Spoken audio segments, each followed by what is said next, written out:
Well, I think panelists, we can probably get started. I have 4 after the hour. And I want to welcome everybody to this second session of Reimagining San Francisco's City Center, a forum on the future. We're very excited to have this second session. The first session was April 29th. We had some excellent presentations and discussion around the future of downtown San Francisco.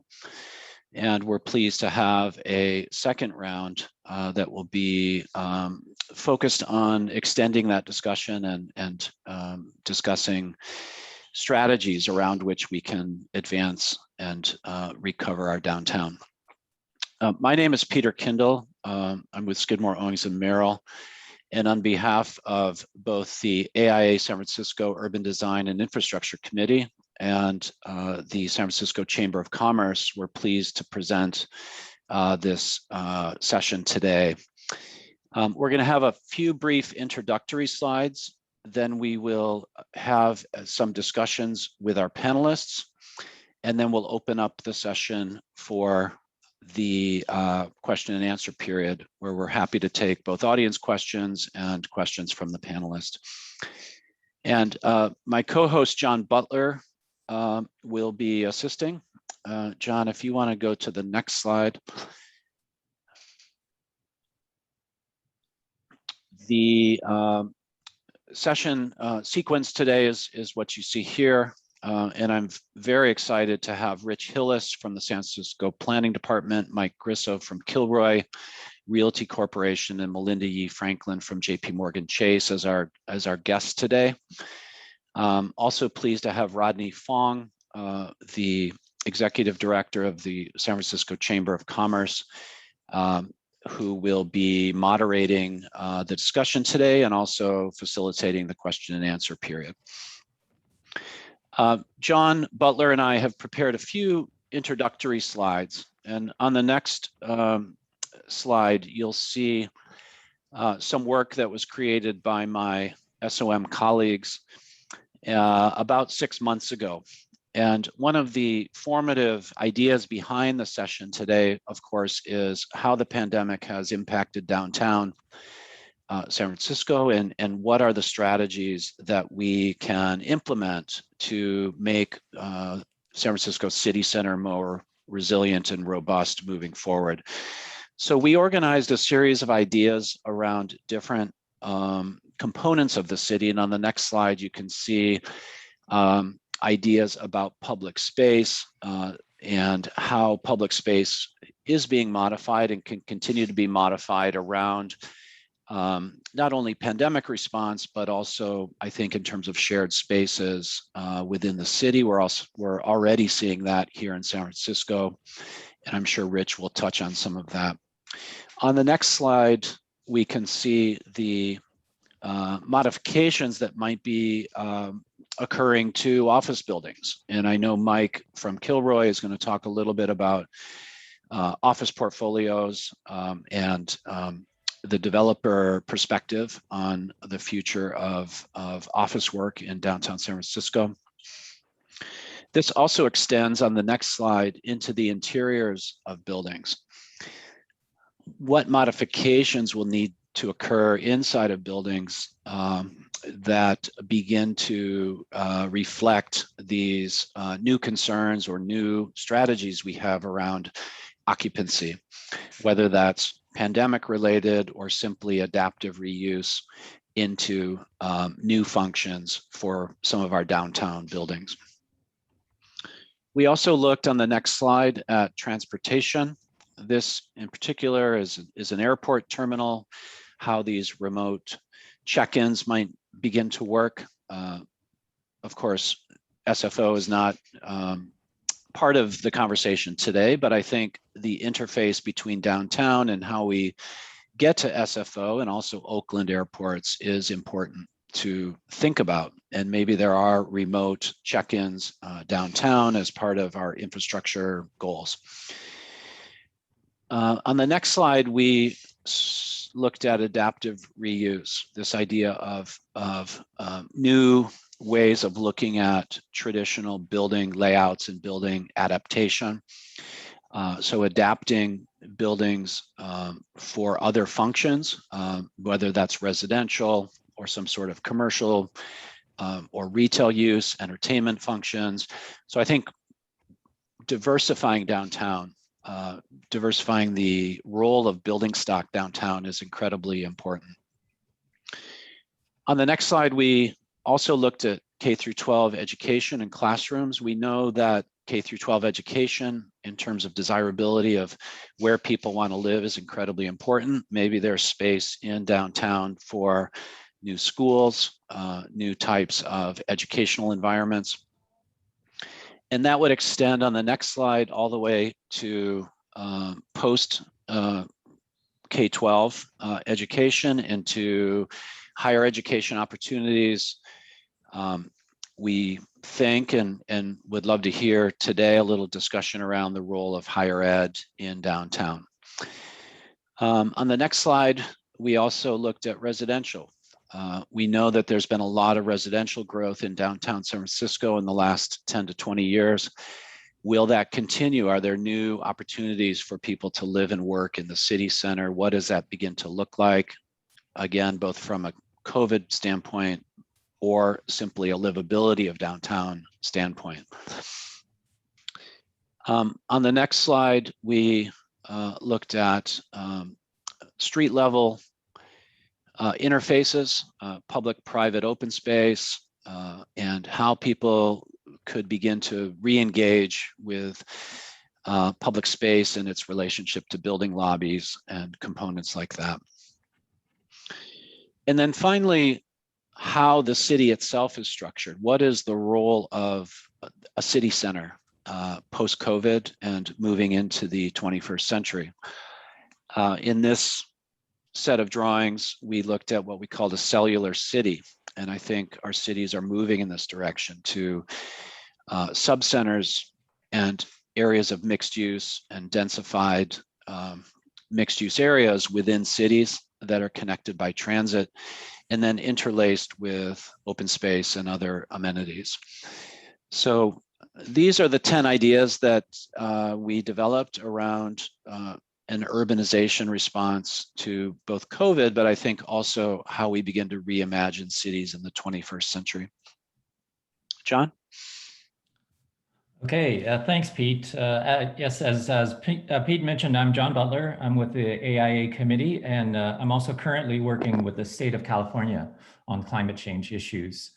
We had a very illuminating first session of the forum with 4 great panelists. There was Ju Cho, Robbie Silver, Matthew Ajiake, and Jonathan Shum. And there were 4 themes that I really pulled from the discussion.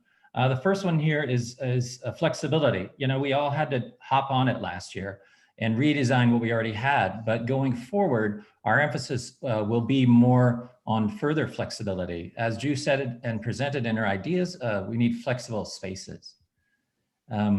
Robbie was thinking along the same lines. Adaptation and flexibility both apply in private space and public.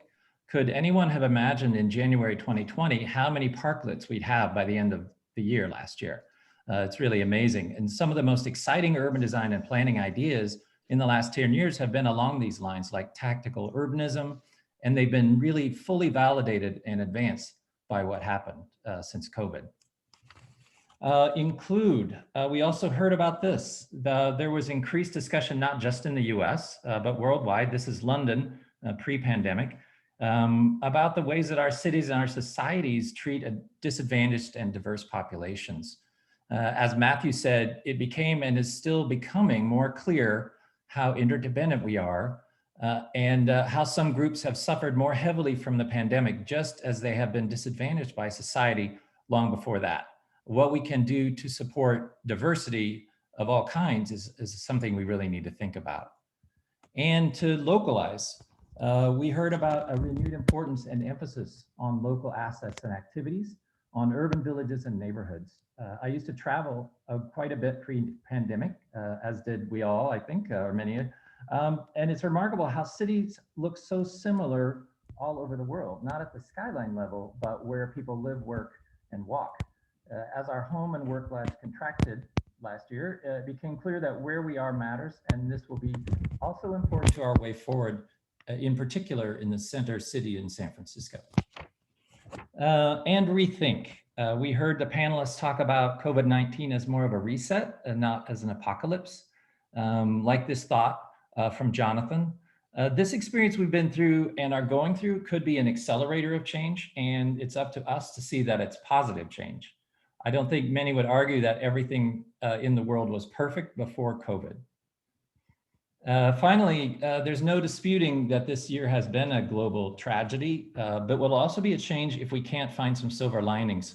Winston Churchill and Dan Klein were not in the panel last time, but these are some quotes that I thought were appropriate. And when we went on a pause last year, hopefully we can come back with some new perspective. And the question is, what will we do with it? And now I'll turn it over to Rodney to introduce the panelists. Thank you. Great, thank you, John. And I want to thank Georgia, Peter, and John for putting this forum together and working with the Chamber of Commerce over the last 6 months, maybe longer, getting poised for when we were going to have this discussion, starting to see the signs as we were beginning to shelter in place, what a big reset this potentially is. And I think the further along we went into shelter in place, the further we realized the big changes that might be ahead of us for the economic core.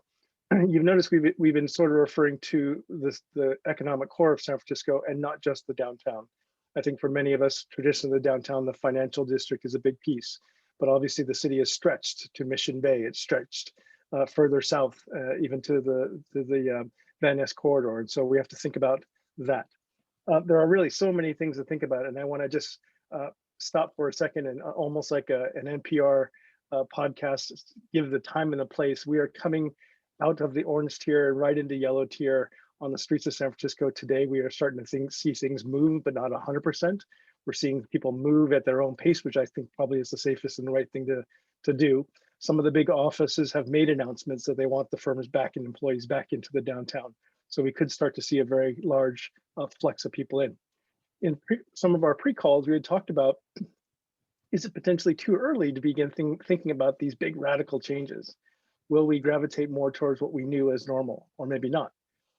I'm interested personally in this conversation because often we are reactionary to the challenges and not ahead of them. And I think this is a perfect example for us to dream for a second, to be out of the box thinkers and maybe try to implement and use this pandemic as something to force some change for the better. If I could just begin to introduce our panelists, and each has a little presentation, but then really want to save the bulk of the conversation just for open dialogue, for questions and answers, and creative thought. First up, Rich Hillis, who was appointed as director of San Francisco Planning Department by Mayor London Breed in 2020 of March. Prior to that appointment, he was the director at Fort Mason Center for the Arts and Culture and served at the San Francisco Planning Commission along with me from 2012 to 2019. Mike Grisso, second up, is Senior Vice President of Kilroy Realty Corporation, a developer and operator of high quality commercial properties on the West Coast for more than 65 years. Mike has nearly 20 years of real estate experience and leads Kilroy's planning entitlement efforts in San Francisco. And last up, Melinda Franklin, the West Regional Executive at JP Morgan Chase, where she focuses on community engagement, corporate responsibility. In this capacity, she leads her team's efforts in shaping the business initiatives and investments to support local communities and drive the firm's impact. What is interesting is I believe all three of our panelists have or still do at one point worked for the city of San Francisco and have deep interest in understand the roots and the challenges, of course, in running a big city. So with that, Rich, if you want to lead us off with your brief presentation, that'd be great. Great, thanks, Rodney. Thank you all for having me, and I'm looking forward to the discussion as well. We can go to the next slide. And as you can imagine, this is a big topic, in one we are certainly talking about within the city, within the planning department, with our fellow city agencies, economic development, small business commission, with the mayor, with other elected officials. So you know, and it will continue beyond this, but looking forward to everyone's insight today. Next slide, please.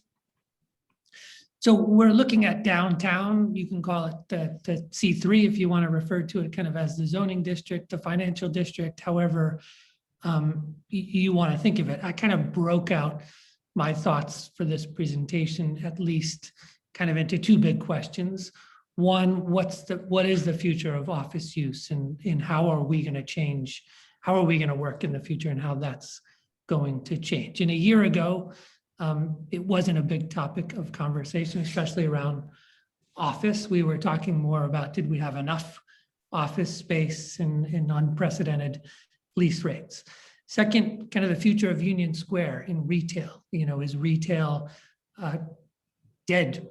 People have said, how are we gonna, how do we buy things? Should we be talking more about drones instead of kind of physical space, physical retail space in Union Square? And I think a bit different in this area, there were trends along those lines kind of pre-COVID, although not as urgent, and certainly the pandemic has accelerated it.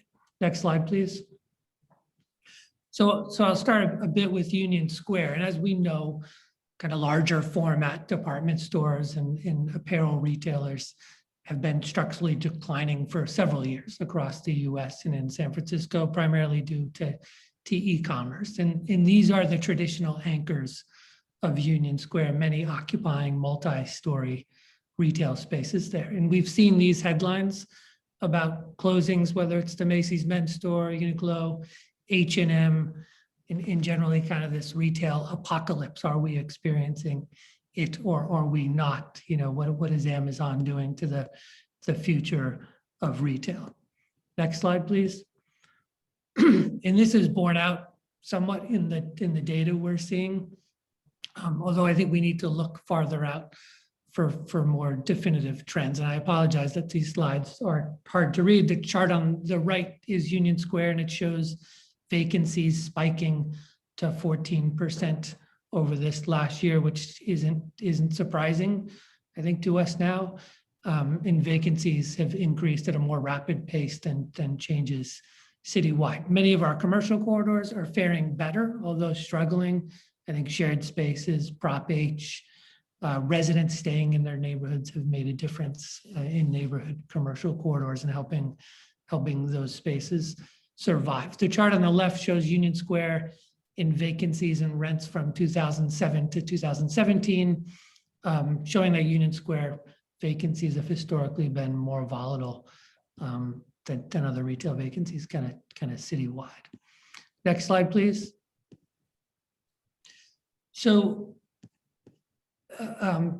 just getting back to kind of the multi-story retail and kind of the anchors of Union Square in the past, in seeing kind of some of the changes. And we've seen several recent and proposed projects that propose to kind of change how these multi-story retail projects work. The reuse of the Macy's men's store, which is under construction now, that's going from primarily a retail building to you know, different uses and tenants throughout the building.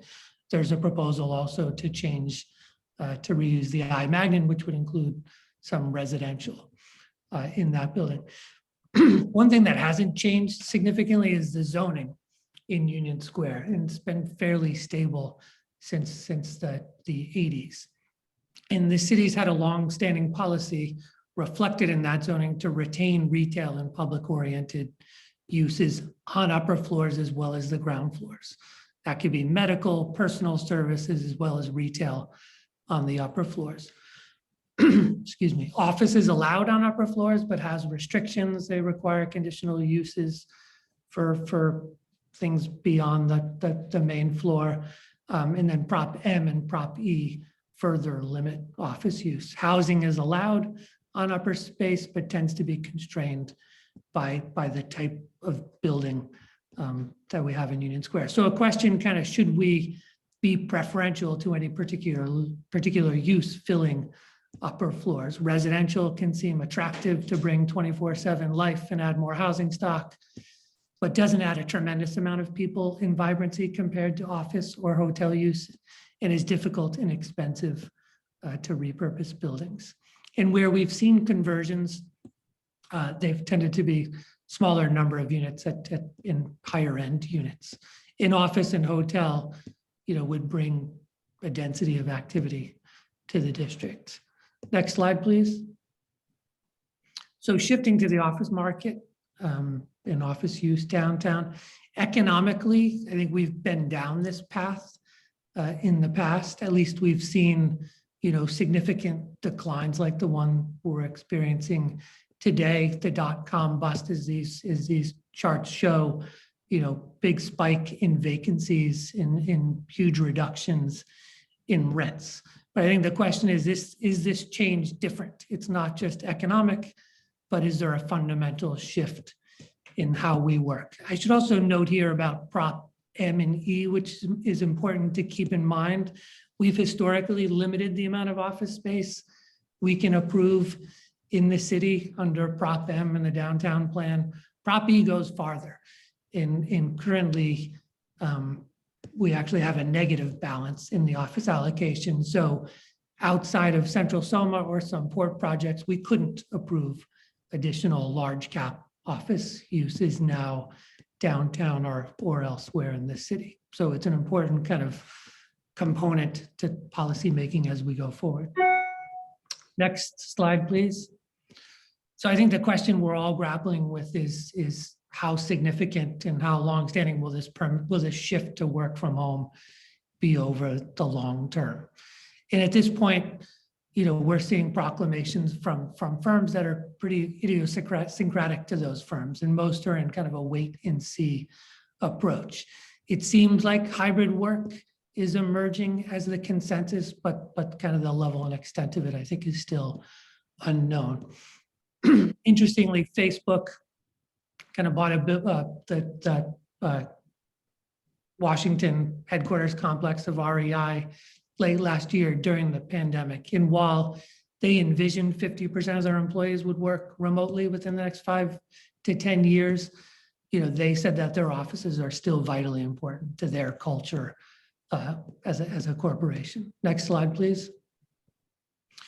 So, in designs, important as kind of was discussed earlier, and we're seeing kind of two countervailing pressures on design of use of space. Work from home means we may need less space and firms may need less space. On the other hand, we're seeing a desire for more space for employee in terms of workstations and spacing, more and larger common spaces in overall flexibility in the types of office space. And combined with kind of the longer term and hopefully economic growth, we could in a few number of years be back to demand levels that we saw pre-pandemic. Next slide, please. So should we be encouraging and aggressively encouraging or facilitating conversions of office space to other uses such as to housing? And just a couple of points to help us think about this and discuss it more. San Francisco has for decades been planning for a mixed use city center, starting with the downtown plan in the 80s and then Trans Bay and Central Soma adding on to that. The zoning is fairly flexible in our downtown, allowing for most uses except for industrial uses, and it tends to be building design that's been more inflexible in kind of conversions of office to other uses. Our plans are long-term in nature. Plans like Trans Bay and Central Soma are assumed to take 20 to 25 years to build out. And we talked about Prop M and Prop B, which caps our office space. Next slide, please. And this planning and zoning have yielded significant changes downtown. Between 1985 and the current 2020, downtown has accommodated over 20% of the total housing production in the city. And over 2/3 of all housing built in San Francisco since 1985 have been either in the C3 district or within 1 mile of the district. And we're seeing that pipeline continue, whether it's in Union Square or mid-market with 5,000 proposed units, Trans Bay and Rincon Hill with 1,000, Soma with over 6,000, or the hub around Market and Van Ness with over 4,000. We're expecting that trend to continue. Next slide, and this is my last slide. So kind of what now? And I'd put myself in kind of the glass half full camp when it comes to San Francisco and our recovery in the future of downtown. I'm optimistic that downtown isn't dead by any stretch and will bounce back. Not to say that the city should do nothing and kind of let that just kind of happen. We need to support recovery, especially in neighborhoods like Union Square, which had challenges prior to the pandemic. And while the pandemic, in the changes we're seeing it are more fundamental than a typical recession, I think that the core fundamentals that attract companies to locate in San Francisco or locate in other downtowns, won't have changed regionally or globally, including attraction to talent, industry agglomeration, urban fabric and infrastructure like transit and the walkability of downtown that are imperatives to address climate change and mobility. And we are fundamentally social animals who thrive, create, and produce better when we are together.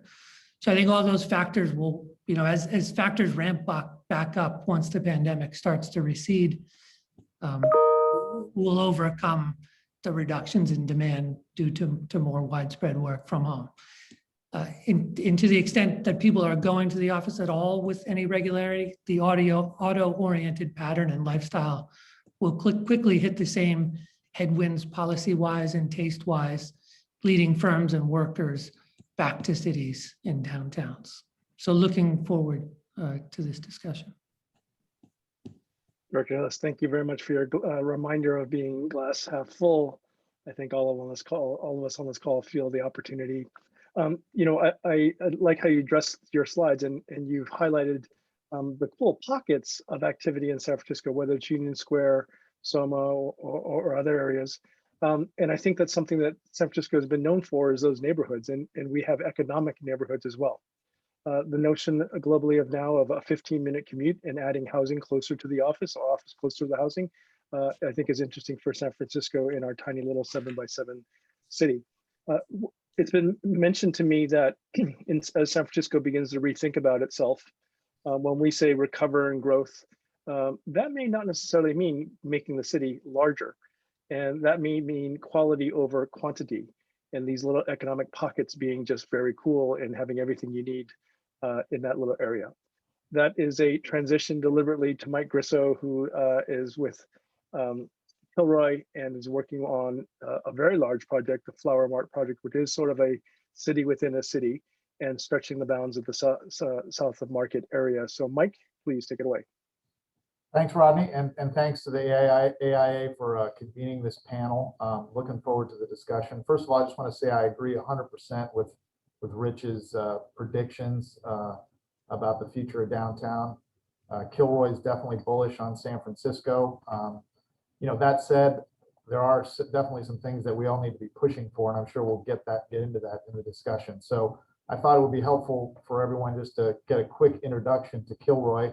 So why don't we go to the next slide and start that. Next slide.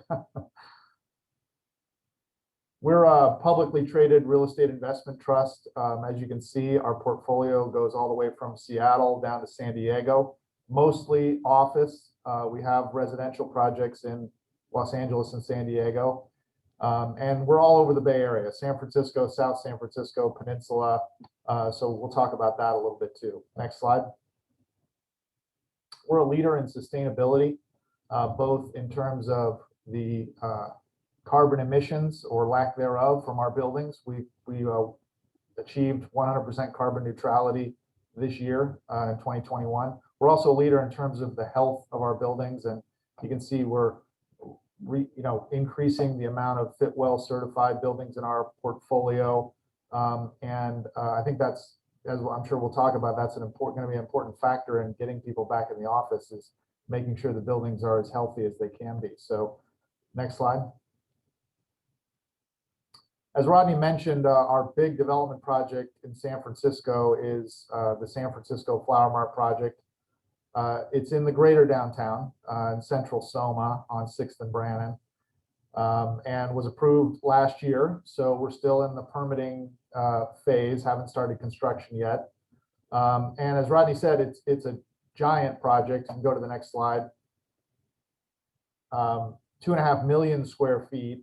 And a couple of the things that the project features or will feature when it's finished really kind of fit well with the discussion. A ton of outdoor space, flexible floor plates, which we'll see in the next slide.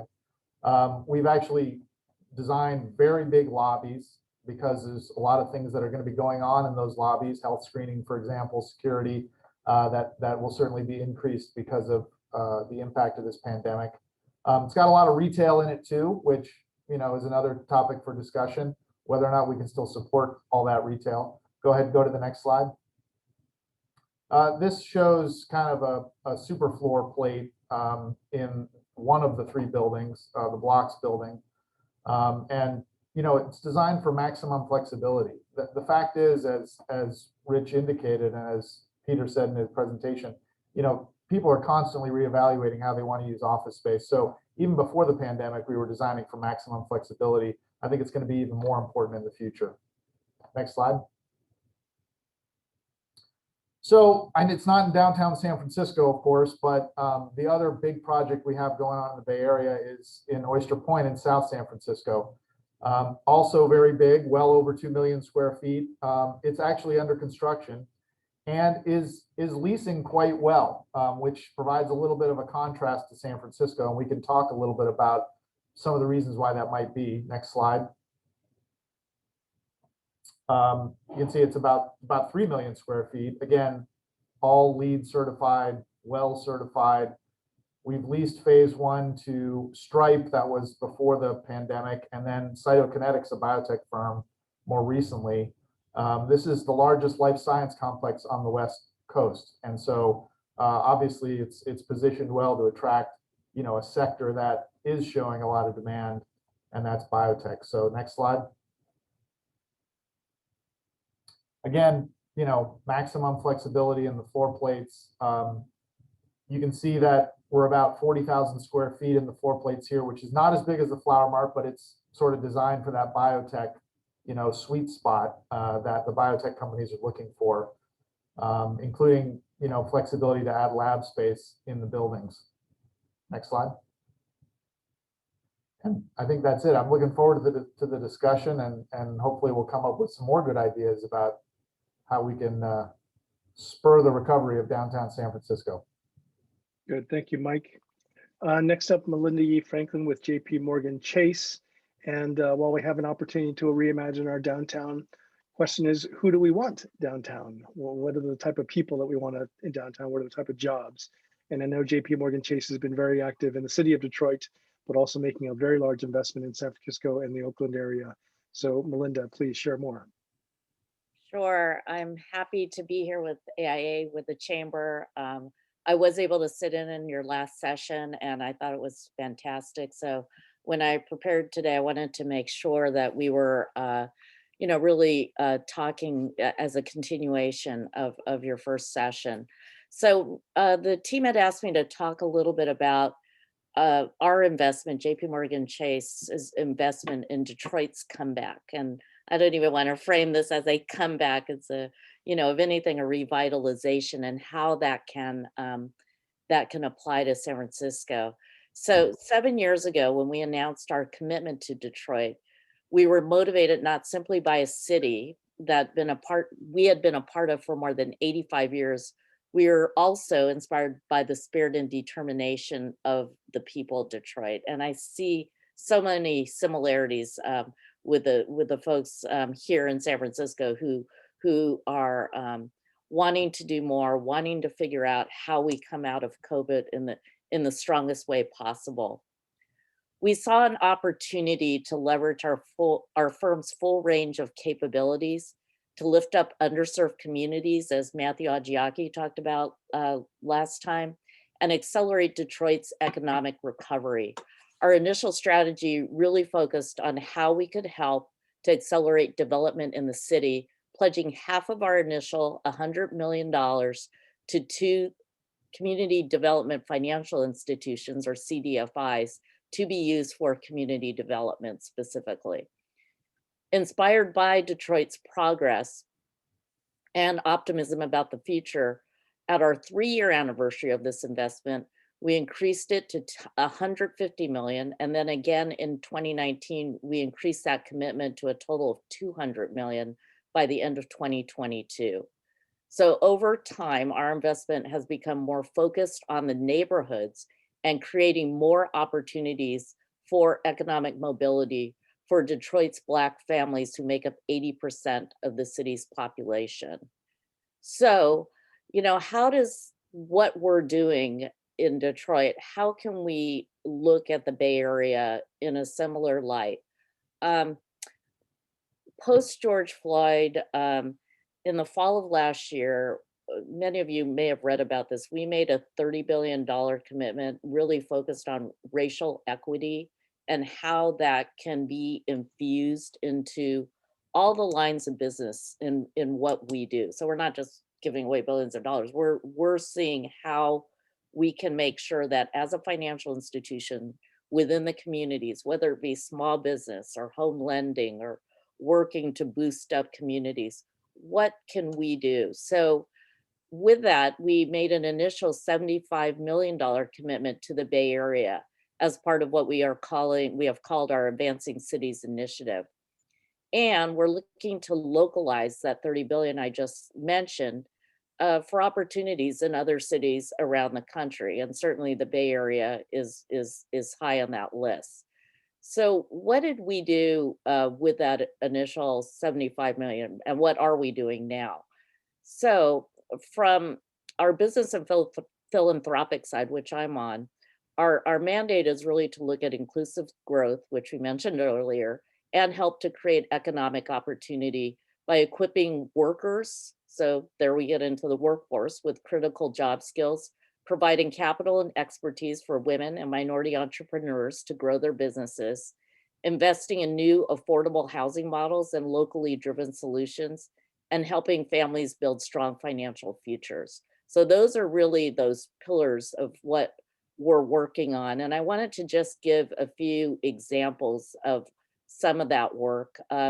In Oakland, we have an affordable housing project where we're working with the Housing for Health Fund, San Francisco Housing Accelerator, SFHAF, and East Bay Asian Local Development Corporation to help ensure local nonprofits and community partners have debt, equity, and philanthropic resources to preserve existing and develop new affordable multifamily housing. So in addition, we have something that I'm super excited about because it's in San Francisco. It's called Factory OS, and we just announced that a couple weeks ago. And what that is, Rich, I know you're shaking your head. It's basically modular housing, and it's very close to our offices, which are at 560 Mission. And this is something that really falls into what we call our social impact fund. And there, we're really looking for interesting startups making equity investments in companies that are really looking forward, whether it be in the sustainability space, again, in this space, homelessness and housing, how can we be helpful there? So really looking at the social issues that are out there in our city that we can't ignore, and how can we be helpful as a financial institution to move these projects forward. So with that, I have a lot more I could say, but I just want you to know that as a firm, we are so supportive of the Bay Area, and as Rodney knows, I'm chair of the San Francisco Chamber now too, and so work for the city. So from a broader lens point of view, I personally and we as a firm want to do all we can to truly make a difference as we come out of this recovery and come out of the COVID and into the recovery. So thanks for having me today. Thank you, Melinda. Appreciate it. And thanks to all of you for joining in your expertise. Let me just kind of lead a couple of icebreaker questions. And the first one is about density in the downtown. And Rich, you talked a little bit about it, Mike. How important is it that we have a shoulder-to-shoulder downtown? How important is it that certain portions of the city have that vibe, the energy? I think, Rich, you talked on it. We're social human animals. that need to create together. But if you can, I'm curious your 3 individual thoughts, and not just from an economic perspective. Melinda, how people together learn from each other and teach each other and are mentors for each other. So that human contact is so important. So either 3 of you who maybe have a response to that. I mean, I'm happy to kind of kick it off. Yeah, I mean, I think it's a question we're probably all grappling with and need to grapple with in the future. You take Union Square as an example. Like, it's an ecosystem that needs a certain level of vibrancy in order, and it's so kind of core to what San Francisco is, both from a tourist destination to kind of a civic hub. And there's a core. I mean, there's kind of a level of activity and density we need to support Union Square. So I don't know if I have the answer as to exactly what that is, but I think that's one of the things we're looking at, as I think we were able to support kind of those retail service type uses in Union Square, not just on the ground floor, but on upper floors too. In given kind of the decrease in activity in the issues retail is having, I think we got to look at whether that still is kind of a key policy of ours, is to maintain that type of activity on upper floors, so that we can make sure that there's that level of activity to support ground floor uses. I think it's critically important to have density. I mean, there's an old adage in planning that says that any neighborhood worth its salt has a parking problem. It's like, that's what makes neighborhoods vibrant. And I think that what the pandemic has shown us is that we need density, but the density doesn't have to necessarily be inside the buildings, right? I mean, we can have uses spill out onto the street. We can make better use of our open spaces. The shared spaces program that the city has implemented has been a huge hit in every neighborhood, and we should bring that downtown, and we should try to figure out ways to make downtown more vibrant without, as you said before, without building more buildings. Making better programmed use of the open space, I think, is one way to do that. Yeah, and I totally agree with both my colleagues here. I'm a walking person, and I think as much as we can make the downtown areas, our neighborhoods, safe and comfortable and able to have people roaming around and patronizing our small businesses, it's we need to bring it back. We need to make this our city a welcoming environment. All of us have probably been downtown recently. It seems like it's picking up, which is super exciting. So hopefully we can just get more people into the city in a positive way. Let me just kind of make my pitch. Well, retail is maybe struggling. Whether it comes back, I'm not sure as we know it. People need reason to go outside, to convene. And they need public space reason, whether it's a park and a concert and music, or even a peaceful protest. There needs to be conversation starters, pieces to, whoa, look at that art, look at that public art. What do you think of that? So I think it's more than just food, although food is a huge piece of this, but I think we should think about the social engagement, the social opportunities, big screen TV, Warriors game, whatever it is, to get people together. And more than now, people need that reason, that trigger to get them shoulder to shoulder. Melinda, this is kind of a question for you, and it's a social equity question and economic growth question. And the question is, providing a place for small and minority-owned businesses and workers is a vital part of downtown's economic ecosystem. How do you think that can be supported? And that question's kind of loaded because it's very granular, up to really big issues, funding issues potentially, but curious your reaction to that. Well, I do think there's a responsibility for our companies like mine, large companies with a presence in San Francisco, to look at how they can use community, their spaces that they have now for the community. I mean, it sounds so basic, but can we open up, say in our case, we just opened up a couple weeks ago in Crenshaw in LA, Crenshaw Community Center, which is part of our bank, but it's also this gathering place for nonprofits and others to just hang out and get work done, hold meetings. And I just think it's a great model to follow in other cities, and we're looking at different opportunities around the country. And there's 6 of them now that Chase hosts. But I do think that other companies can use that model as something that can really work and not be, just, I tend to be a glass half full like you, Rich, and it just, we need to all help each other because it's such a difficult time for everyone, especially strong nonprofits and small businesses. So if companies can step up there, I think that's a fantastic thing. Mike, do you want to just kind of share? I'm curious in all these different projects, maybe minority-owned businesses, small businesses, and some of the spaces that you are filling, maybe even some vendors that are being selected. How Kilroy maybe is addressing some of those. Yeah, no, it's a very important topic, and Kilroy's philanthropy pales in comparison to JP Morgan's, I have to say, but pretty impressive, Melinda, what you all are doing. Obviously, we're not as big a company, but we are, all in on San Francisco, and that means all of San Francisco. The Flower Mart, among its many public benefits, is a $5 million contribution to the Sunnydale Community Center in the Bayview, and obviously building a new wholesale flower market for those small businesses that operate in the Flower Mart site today.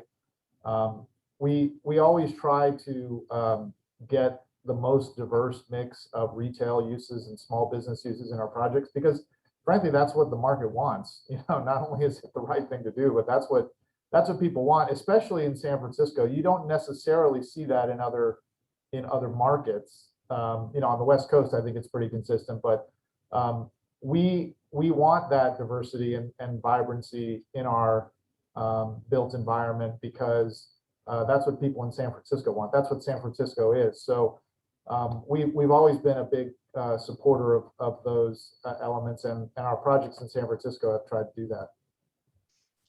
If I could just add a little bit on, because it's a, when shared spaces was being developed and implemented, I mean, this was an issue kind of citywide, and to make sure that just kind of higher end businesses, those who could afford it, were taking advantage of shared spaces, but that it was able to be implemented, in neighborhoods across the city. So there's been a concerted effort to provide grant funding and technical assistance, and we're looking at kind of how fees are charged. So that recovery, that kind of component of our recovery helps all in making a concerted effort to reach out to communities of color in lower income communities that may not otherwise take advantage of those programs to make sure they're accessible throughout the city. Thanks, Rich. This actually is a perfect lead into, go ahead. Yeah, I just want to ask Rich a quick question. Are you plugged into the governor's big announcement with all that small business funding? I hope so. Yeah, I mean, I think the city's done it itself, right? I mean, it's been a huge component of recovery as small business, and in making sure every small business throughout the city can have access to kind of those benefits. That's awesome. Thanks. I open this next couple of questions to our panelists, but also to our host here and anyone who is attending this webinar to use the chat room to enter in your ideas. But what are a couple of long-term things we should be talking about, whether they're zoning related changes, whether they are incentives potentially to stimulate a sector like life sciences? And then the second question are, what are some immediate short-term ones? And I open it up for anyone to throw in ideas. We'll sort of document them here. Short-term meaning, when we started the Mayor's Economic Recovery Task Force, the shared streets and the parklets was really one that just kind of popped up, that we needed an immediate outdoor game. And thank you, Rich. The planning department did a great job under pressure, all remotely executing what I think is an equitable program. But there's got to be more than that. There's got to be more low-hanging fruit that potentially helps us get to the longer range goals, but also doesn't interfere with the longer range goals, and that's the balance. So open that big question up. And Peter, if you have some thoughts, and Georgia, you've been active in this discussion as well.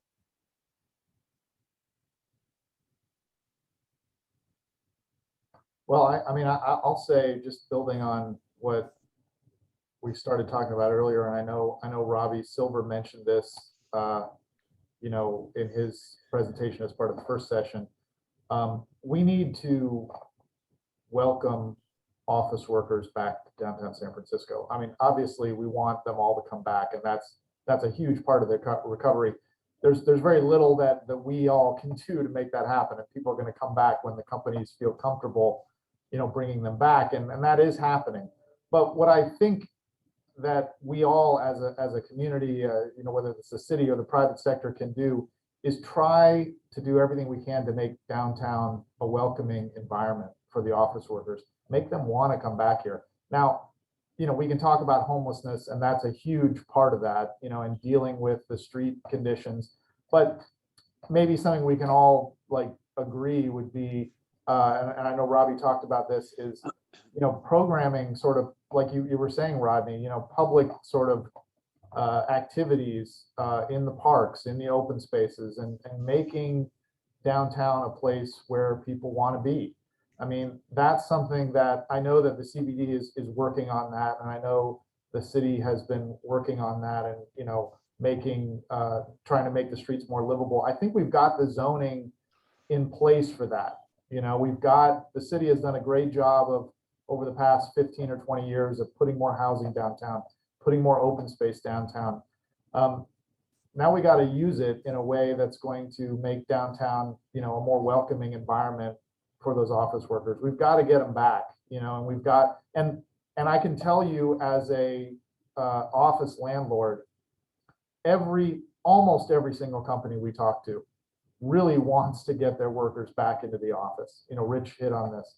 I mean, they don't necessarily say it that way publicly, right? They say we'll get flexibility, and I think that there will be more flexibility, but they want to bring their workers back to the office. That's where the collaboration happens. That's where the creativity happens. And you know, I'll give you an example. I mean, we just finished a project up in Seattle. It's called 333 Dexter, and it's leased to Apple. And they just finished building out their space in the inside. And, you know, it's Apple, so everything's over the top, right? And like, God, like, to call it an espresso bar is like an insult to espresso bars. I mean, they've got this like the fanciest, like biggest espresso bars.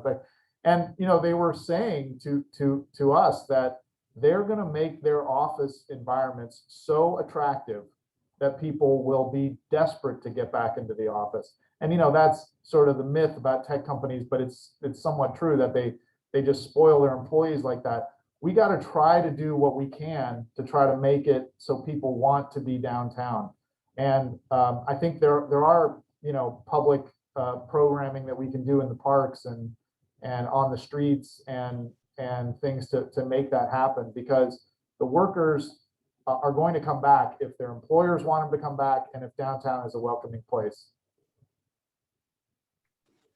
Yeah, and I just keying off of Mike, I just think that we as employers, as you know, large employers, have to really encourage, if these programs start up, that we really get the bodies there, that people, we work hand in hand with the public and private sector to figure out how we can really promote and support these kind of programs. Because yeah, right now it doesn't sound that compelling. Like, oh, it's, you know, 50% time and nobody's going to be there, or the safe, you know, street safe. So there's a lot of question marks right now. And as much as we can take off those question marks off the table and really provide a happy, positive experience for our employees, the better. It's almost like taking a tourism approach. Like, well, how do we welcome our visitors? The same principle with how do we welcome our our folks, our work colleagues back to the office.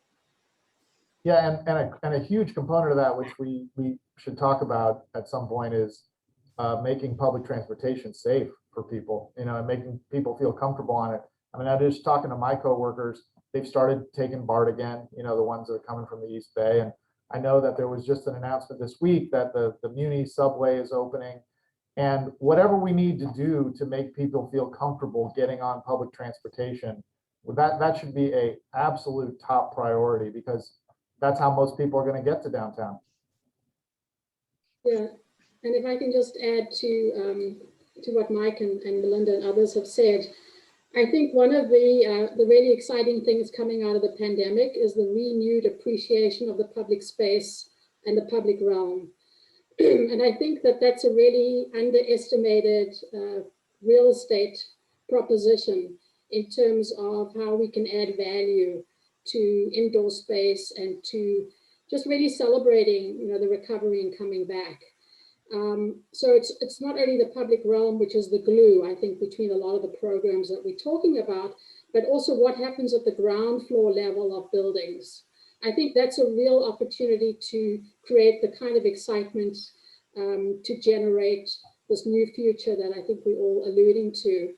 And I'm thinking, just to draw on what Melinda said, putting social mobility and equity up front, using those spaces to really try and understand how we can build community in terms of how we can use some of those storefronts for higher education, as Pete mentioned at the beginning, nonprofits, activating space in a way that can help that recovery. I think that could be really pretty exciting. And even bringing workspace outdoors. You know, we often bring the outdoors in with green walls and plants, but what about bringing it outside so that we can really feel the activity and the activation in the public realm?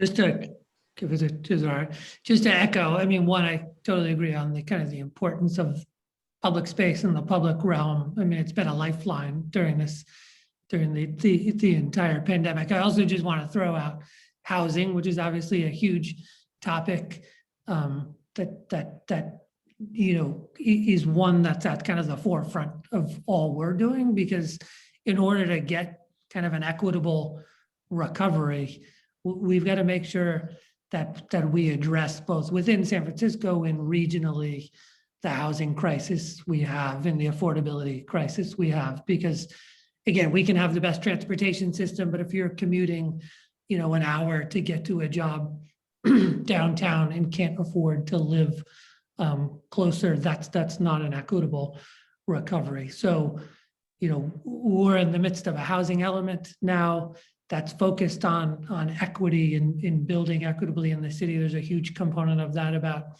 how we can provide housing in support to the homeless population, how we can provide additional affordable housing, and how we can provide just generally more housing in the city and equitably do it. As I showed, you know, most of the housing that's been built in San Francisco has been a mile from downtown on the eastern side of the city, but also looking to other parts of the city and the region that kind of haven't kept up with that pace, so we can build equitably and have the amount of affordable housing and market rate housing that we need to make the region and address the affordability crisis we have in the region.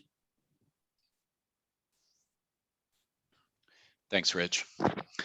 There's a few questions in the Q&A.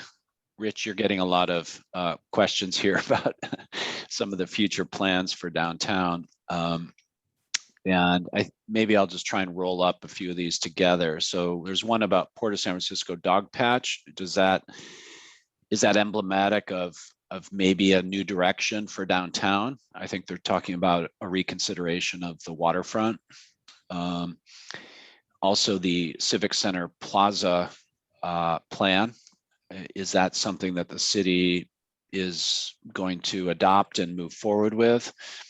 And I guess I would just add, are there any other initiatives in coming out of the city related to downtown or south of Market that you might want to daylight?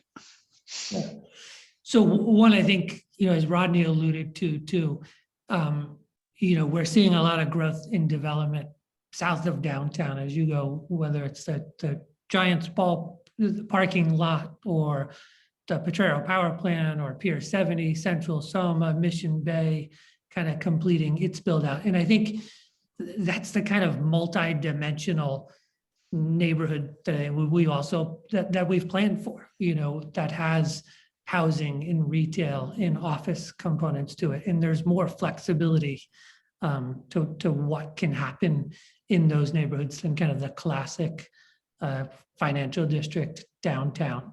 And I think we're seeing that growth in development and want to continue to in big affordable housing components to those as well. Mike worked on Transbay, which is over 30% affordable, and we're seeing that as we move further south into the other projects going all the way to kind of Potrero Power Plant.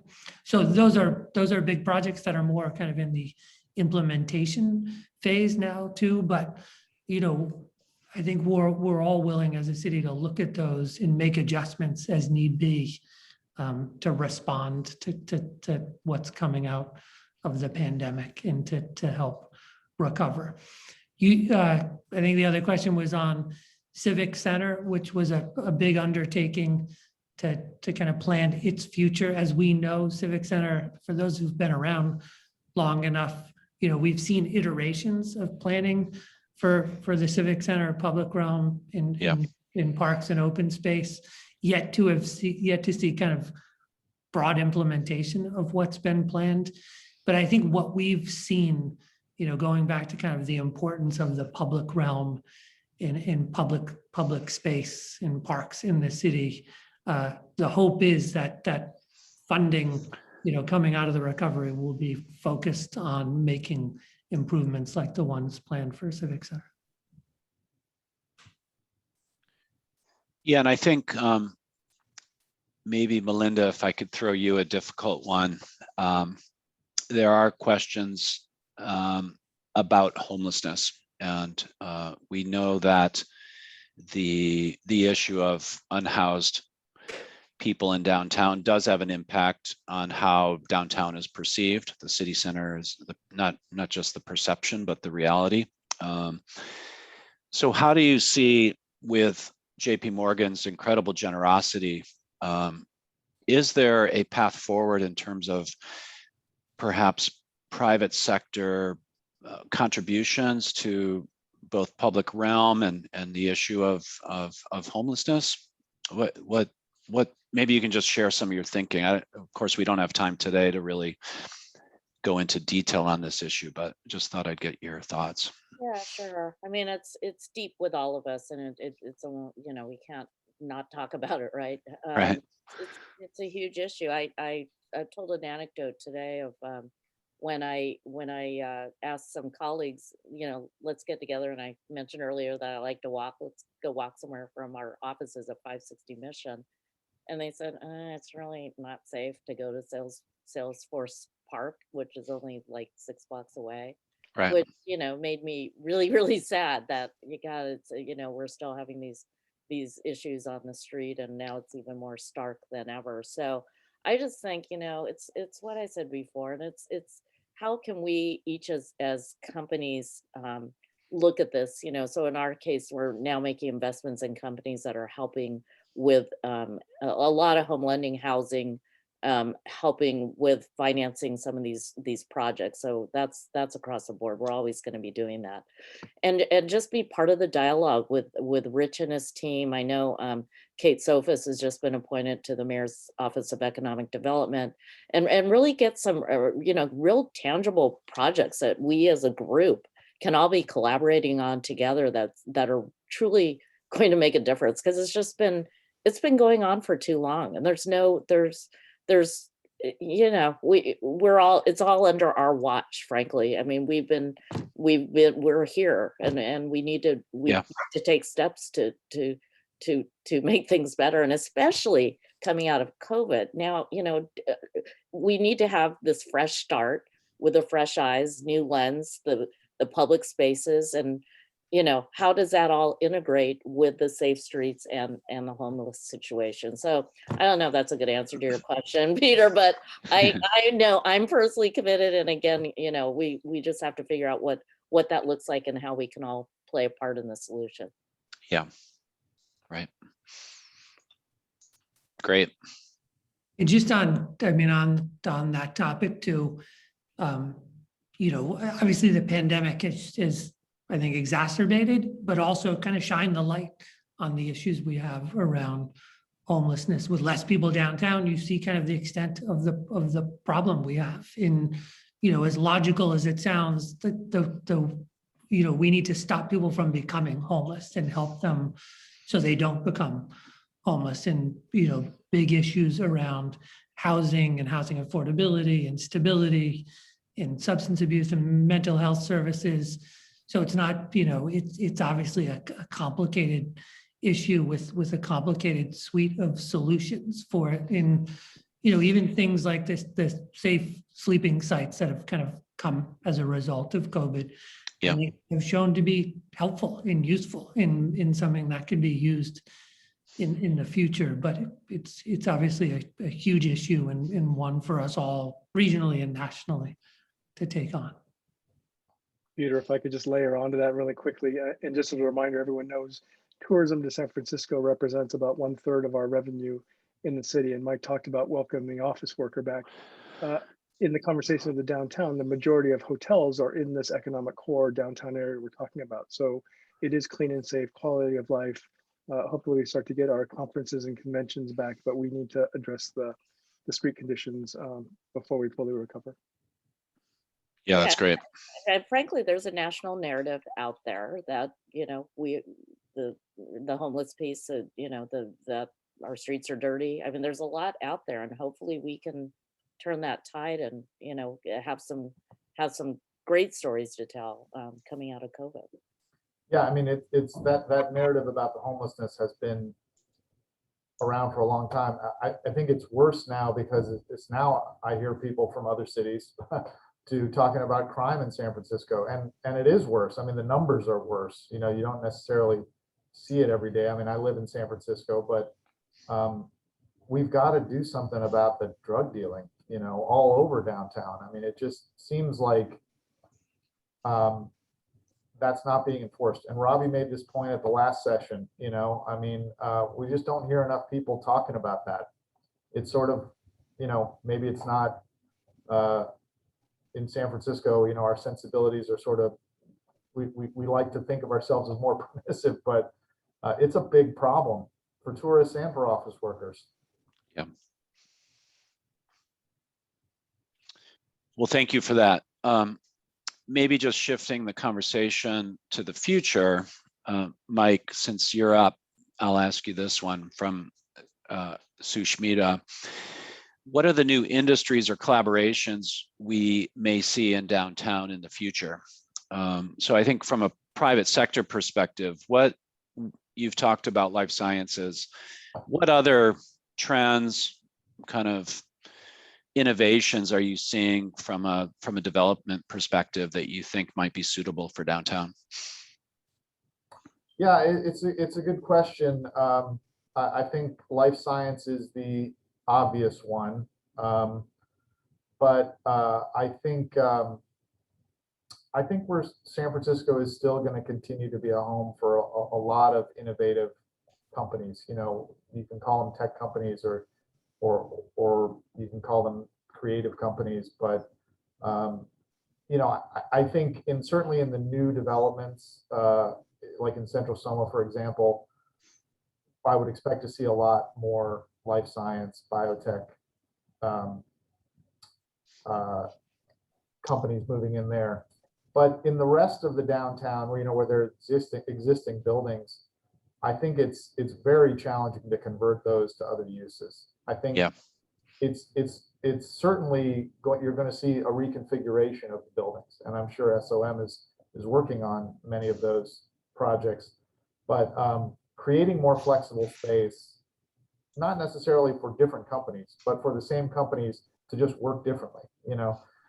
One of the things that I think is most interesting about how the pandemic is going to affect office space is a trend that started before the pandemic. And that is a trend away from kind of these shoulder to shoulder tech offices where workers were just packed in, Yeah. like sardines. You've all seen it, right? SOM's probably designed some of them, right? I mean, this was 30 inches. yeah, this was going out of favor before the pandemic because it's hard to collaborate when there's 5 people, so close to you. And so, the way companies compensated for that was they built other areas, where people could go and collaborate. But I think a lot of companies are realizing now that you don't want your employees to have to get up and go somewhere to collaborate, right? Right. To have the space right next to their desk or, right within, a few feet to have those kind of spontaneous discussions. And so we're seeing a trend toward that, which again it's the same companies, but it's just they're going to be using the space differently. The pandemic obviously is, I think, accelerating that in a lot of ways. And certainly the work from home thing is real, right? I mean, companies and more importantly, employees have figured out how to work from home, and a lot of them are going to want to continue to do it. This week has been, the ULI spring meeting, and so I listened to a lot of predictions about that, and most of the quote unquote experts and people who've done the surveys are predicting more work from home, but like not that much more, in the larger scheme of things. So even before the pandemic, the average office worker worked from home like 1 day a week, and that was an average. So some people worked from home much more, and some people didn't work from home at all. The consensus seems to be that 1 day a week is going to go to 2 days a week. So you'll have the average be like 2 days a week working from home. So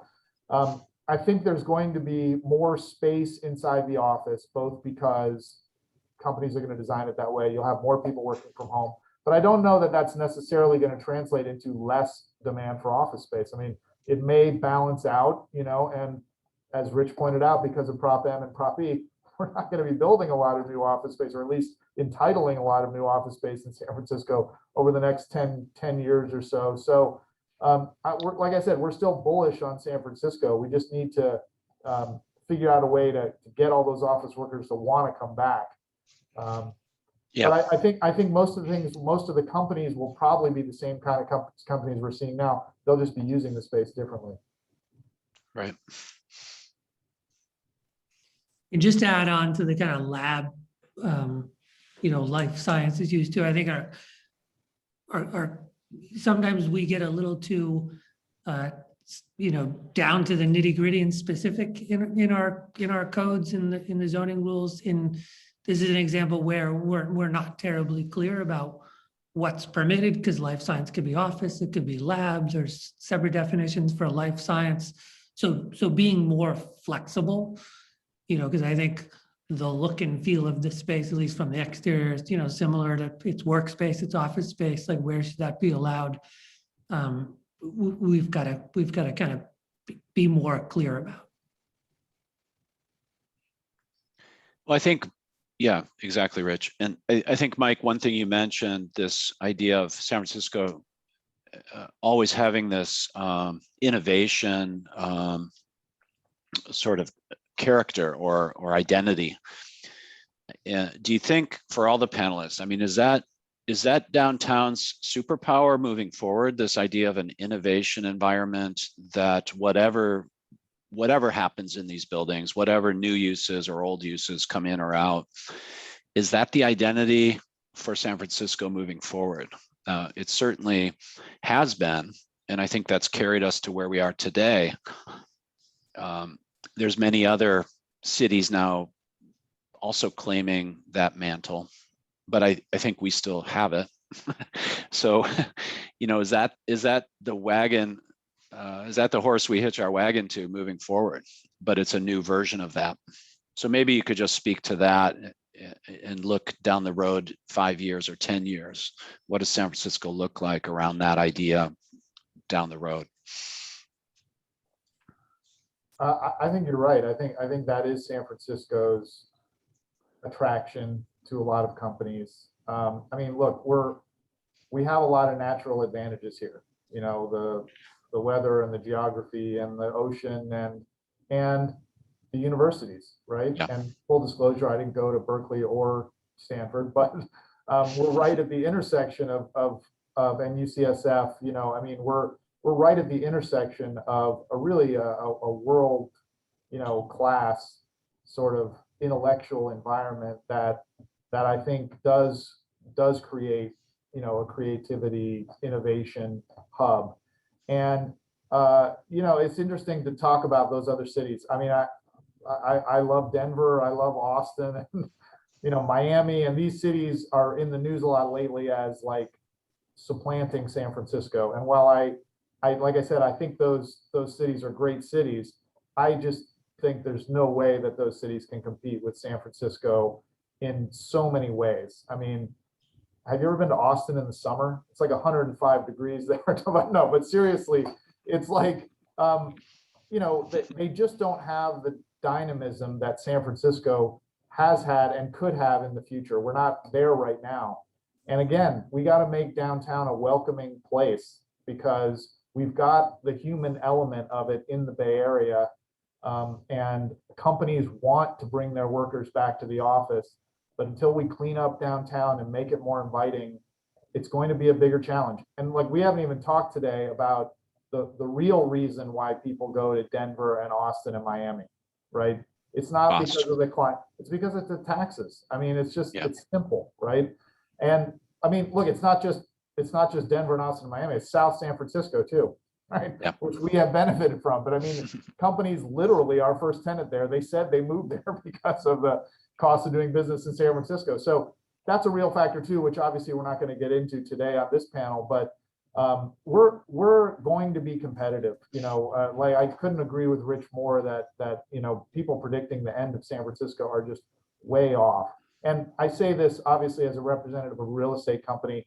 You know, we're not, like John Kilroy likes to say, we're not rug merchants. You know, we can't just roll up our rugs and move to another city, right? We own property in San Francisco. We're not going anywhere. So obviously we're biased, but it's been a theme at the ULI conference all week that San Francisco is still, you know, going to be a destination for creative companies. You know, certainly these other cities are going to grow faster than we are, but they've got a lot more room for growth. Right. I would just say that we can't rest on our laurels. I totally agree with everything Mike just said. You know, my firm, we are, you know, sticking to our guns. We're making these huge investments. As I noted, we have our annual healthcare conference every January, which will be celebrating its 40th anniversary. And that's the largest economic driver to the city every year in terms of conferences. So, you know, you know, I think companies like mine and others are very committed to the city. So we just have to, you know, just make that love has to come back too. We have to be able to make sure we can work with Rich and others in the city and the state on great initiatives. This tax piece, yeah, that's a problem, definitely. You know, when things like the CEO tax or other things get introduced and are passed in the city, that makes it less welcoming for businesses. So we just, you know, there's some issues for businesses staying here and being here, but at the same time, I think we, and speaking for my own firm, we're not going anywhere, but it certainly could be better. So I put that challenge out there that, you know, let's take the momentum of the things we're talking about today and really keep driving forward.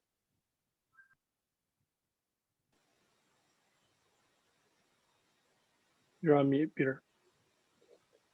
Rich, thoughts on the innovation identity of the city, and is that enough to carry us forward? I agree with. Yeah, I mean, I think I'd agree with everything Melinda and Mike said. You know, it's a great place to be. I mean, there's a reason people want to be here. It's diverse, it's creative.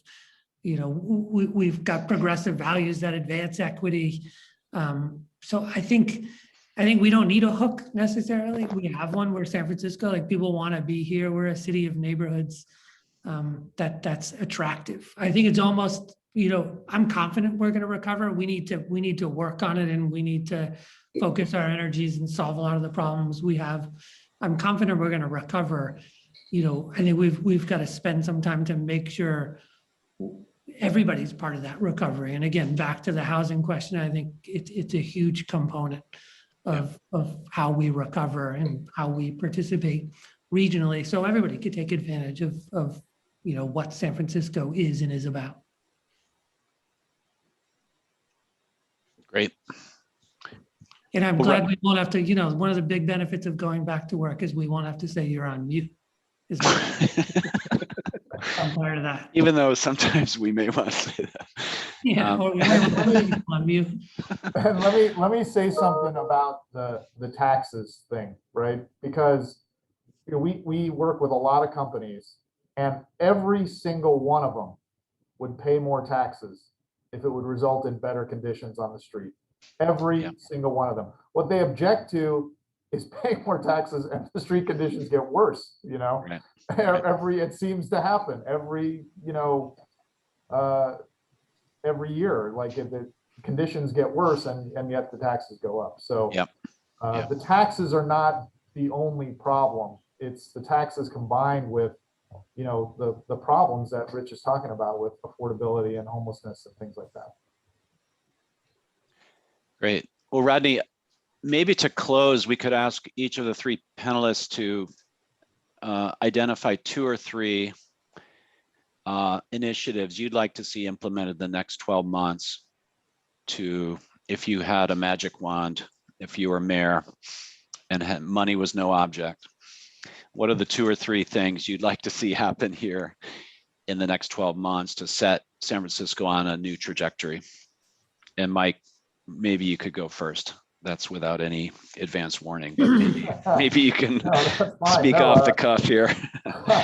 Well, I mean, I'll just sort of building on my earlier comments. I would love to see the city and the mayor announce a welcome back campaign for workers, for office workers in particular. Yeah, and I'll include tourists in that too, because Rodney very rightly pointed out that that's a huge part of San Francisco's economy.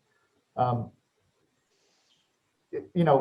very public, very big campaign to welcome office workers back to San Francisco, and not just with words, with actual concrete things like health screening or whatever needs to be done on public transit to make it safe, right? Events and programming in downtown and in the open spaces to try to create a welcoming environment. I think that would really make a big difference. San Francisco's open for business again, or whatever. Again, companies want to bring their workers back. I don't think all the workers want to come back. Now, part of that is because of the conditions in downtown. That's real. Part of it is because they've gotten comfortable working at home, right? And so we need to help companies get their workers back in the office. I think everyone will be happier once people start coming back to the office again, but it's not like it's just going to happen organically. I don't think. I mean, or maybe over many, many years it'll happen. But if the city really publicly, announces a welcome back campaign and puts some things into place that would make it easier for workers to come back downtown, I think that would make a big difference. Melinda? Yeah, I'll add to that with this whole piece on small businesses, especially with that women and small businesses of color and other small businesses in general. Just that we are truly, committed to them as a city. It's not just giving loans; it's helping with all aspects of. If 51% of the small businesses have closed, how can we help to bring some of those back? What can we truly do as a city to recognize the importance of the small business community in our existence as who we are as the city and county of San Francisco. Great. And Rich, as planning director, you have the power to implement some of these ideas, what are the 2 or 3 things you do?